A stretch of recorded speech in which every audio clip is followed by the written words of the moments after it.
Hey y'all, what's going on? I pray that all is well with y'all on today.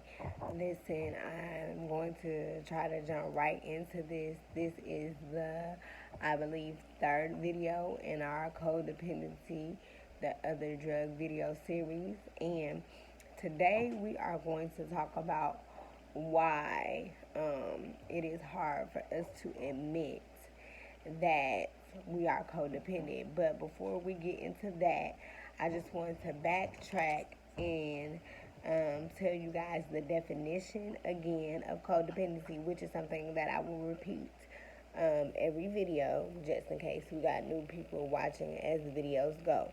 Codependency is excessive emotional reliance on a partner. That can be a spouse, friend, somebody you work with. Is just always relying on that person. Also, in the first video, like I said, we talked about what codependency is. The video last week, we talked about what are some things that lead to codependency, and those were self esteem, your past, people's opinions, being scared of your future. All of those things can lead to codependency. And also in the first video, I talked about when you are codependent, you tend to put other people's needs before yourselves. Your needs are lower and at the bottom, and everybody else's is higher. And I've been stating through the whole series that it's okay to be codependent to an extent because we all need each other for something, but we can't be so codependent on the other person or that other feedback that we don't know how to move and operate without that agreement from that codependency. Now, today, we're, today we're going to talk about why it is hard for us to admit that we are codependent. And the scripture reference that we're going to have for this is 1 Peter 5, verse 7. It is the ESV version. And it says, cast all your anxieties on him because he cares for you. Remember that. We're going to come back to that. I'm going to repeat it. 1 Peter 5 and 7. Cast all your anxieties on him because he cares for you. Now, like I've been saying, we're going to talk about why it is hard for us to admit that we are codependent. First of all, let's break down the definition of admit. Okay, there's two different definitions. Sorry if I'm looking over here because this is my notes. I don't want to miss anything. Um, when you admit to something, you are saying that it is true. You're owning up to it. Also, when you admit to something, you're allowing something in. Let's stay there for a minute. When you admit to something, you're saying that it's true, and you're also allowing something in. So, when it comes to the codependency aspect of the admittance part, if you admit that you're codependent, you're admitting, first of all, that it's true, and first of all, that you have allowed something in. And how that relates to the codependency relationship is that relationship that you're so codependent on is so embedded inside of you that it has access to different parts of you, which in turn, like I said, if you don't have that codependency, you feel like you can't function, which in turn goes back to codependency, the other drug.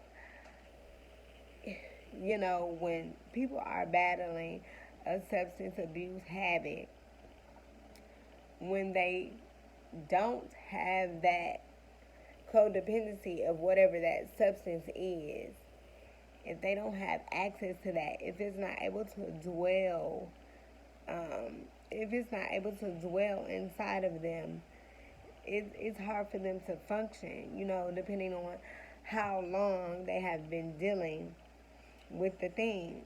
And that goes with codependency for emotional attachment as well. Once you become so codependent on someone and you give them that admitted access to you, to certain parts of you, um, you're opening up a door for them to have that effect on you, to make you feel like if you don't have this, you're unable to function.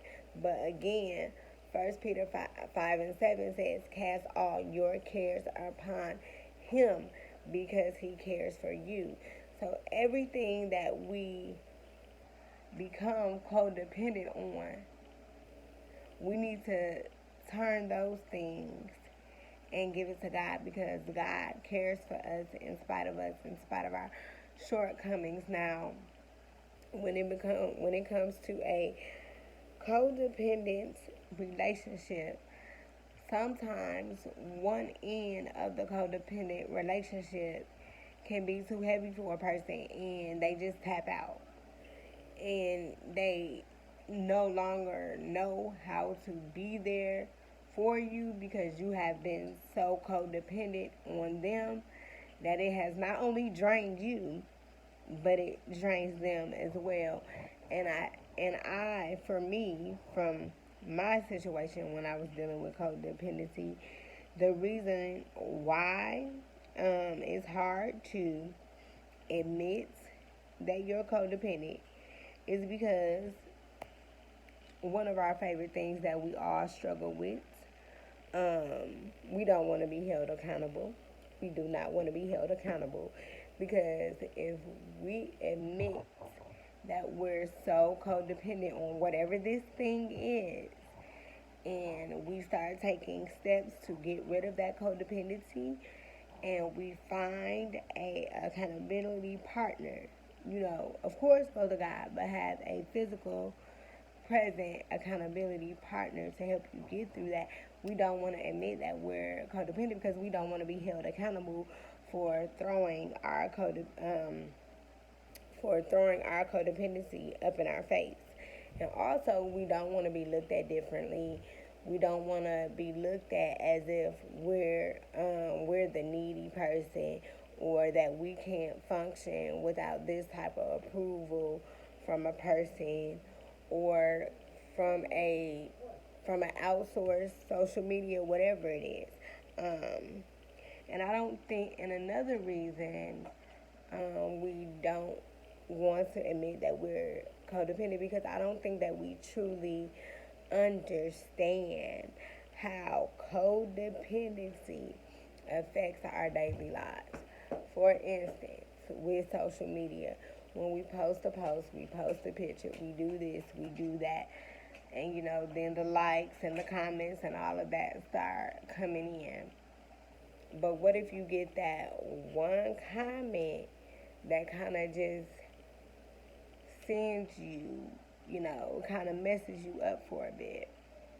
That's where it comes to the point where you cannot become so codependent on other things to build you up, because as we know, people's opinions, people's thoughts, people's feelings towards you are going to change daily. But what you think about yourself will always remain the same, and it will remain with you. And it goes back again to the scripture, 1 Peter 5:7. Cast all your cares, your anxieties, your fears, your worries, cast that to him. He's not saying you can't find someone trustworthy to release to, but give everything to God. Come so codependent on God as we do with everybody else's opinions, thoughts, and feelings of us, and it'll get easier step by step. It'll get easier. But what we have to remember is, like I said in the beginning, we all need each other. Everybody needs somebody, but we also have to know when it's becoming codependent, when it's becoming a habit, when it's becoming draining, when it's pulling in the wrong directions, when you can't separate and this can't be separated because they feel like if you're not doing this and they're not doing this with you, that it's not a one. And that's not what God created us here for. He created us each here to be individual, each here for his purpose, for his glory, to bring something to the world. But we cannot, y'all, we cannot continue to base what we feel as good, as acceptable, on the codependency of others people's thoughts, others people's feelings, or what other people want you to do. Because at the end of the day, if God spoke to you and told you, get out here, do this, whatever it is, he's also going to prepare you for the people that are not going to understand the things that you are doing. Again, don't let it dwell so much in you that you can't function without it.